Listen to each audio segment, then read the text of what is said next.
Hello, good afternoon, or morning, evening, night, as the case may be. I'm doing a little bit of light reading here, a bit of Mises.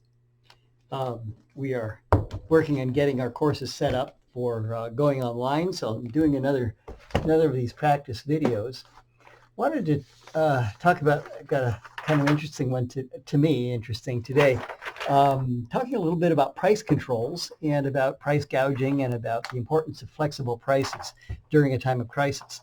A piece just came out, a letter to the editor in the Detroit News, show that to you. To fight shortages, let prices rise. Written by one of my colleagues, Dr. Chris Martin, and signed by Chris and by a number of my other colleagues, and of course by me. And we make some arguments in there about why it's important to let prices be flexible, but especially in a time like this, when there's a crisis, when there is panic buying, when there are potential shortages, well, there are shortages, when we have potential supply shocks coming up. So I'd like to talk just a little bit about that, and I'm going to say what I think is important here. Um, of course, if you're if you're on Earth, probably, but if you're in the United States, you've seen the run on things like toilet paper, hand sanitizer, all those kinds of things. And again, I keep my hand sanitizer handy. I'm a big believer in the price flexibility, so we've got that there. Um, the uh, interesting thing about what is going on here is that one interesting thing is that prices have been pretty inflexible. Prices have been held down. In the state of Michigan, the Attorney General has talked about perhaps prosecuting stores or retailers or wholesalers for price gouging, so-called price gouging, but having prices go up because demand has gone up. As an economist, I find that kind of problematic. But you would think, now some people would argue that during a crisis, how can be people profiteering off of this? How can they be making money off of people's panic and these sorts of things? Here's why that might be a good thing. Uh, um, Consider first of all what happens. What does a price do? Prices signal a couple of things. First of all, prices are important signals of value, the amount of value that consumers attach to various items. Something that buyers will attach more value to, they pay more for. They have a higher demand for it, for that item. Things that are less in demand, less value, they're going to have lower prices. So it signals the value that consumers are attaching to things. And during a crisis like this, basic necessities are things that people are particularly interested in. And demand has gone up. So that's a signal of increased value. We'll say something about scarcity. We'll get to scarcity in a second. When we think about value, um, the fact that those prices are going up, if the prices go up in response to an increase in demand, it means that people will slow their purchases compared to what they would buy if prices were to stay constant. They'll slow down their purchases, which means shelves won't be stripped of goods. You will see the panic buying slow down. That's a good thing because it means that more will be left for other buyers. First person coming in, the first people in the front of the line won't be getting everything at the low price, but rather the price goes up, they will have an incentive to conserve, use less, find substitutes. That's what the higher price does. In circumstances like this, we want people to use things more wisely, more carefully. We would like them, when they're increasingly valuable, be more careful how you use them. Don't use so much. So this would reduce hoarding and things like that.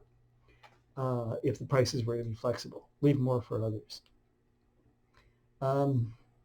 Prices perform a second function. They signal, besides value, scarcity, how much or how little of this stuff is available.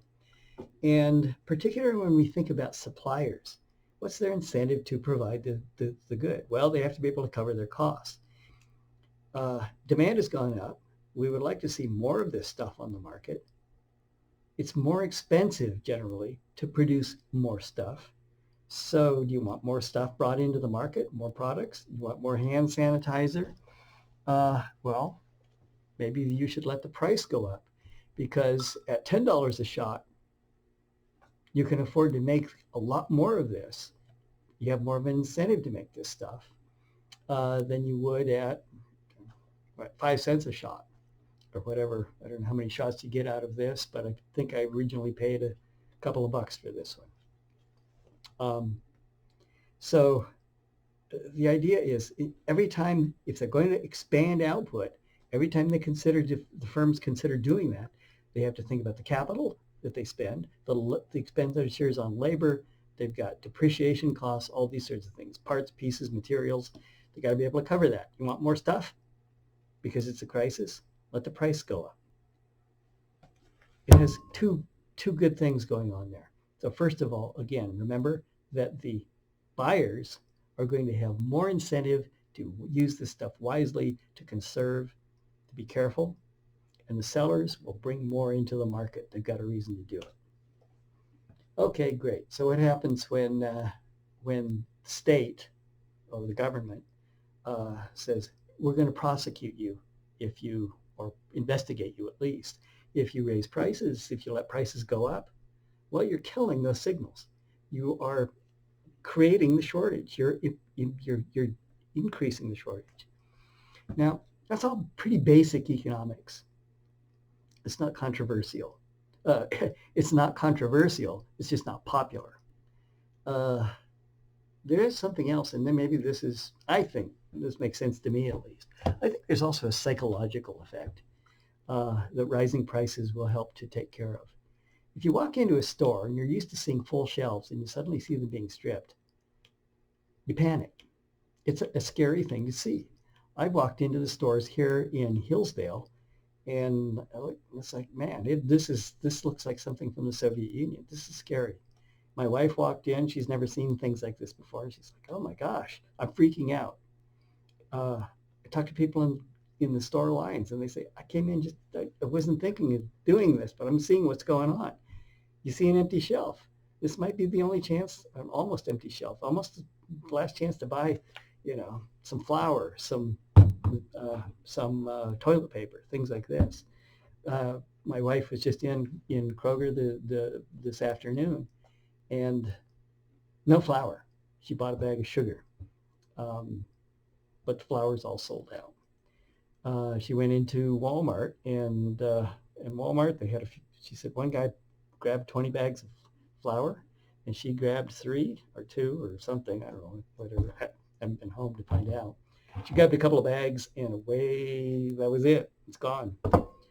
So they bring in more trucks in. You want the supply to really ramp up?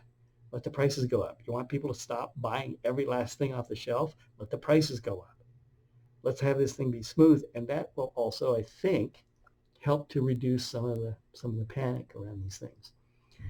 So prices being signals of scarcity. These things are crucial. They're not arbitrary.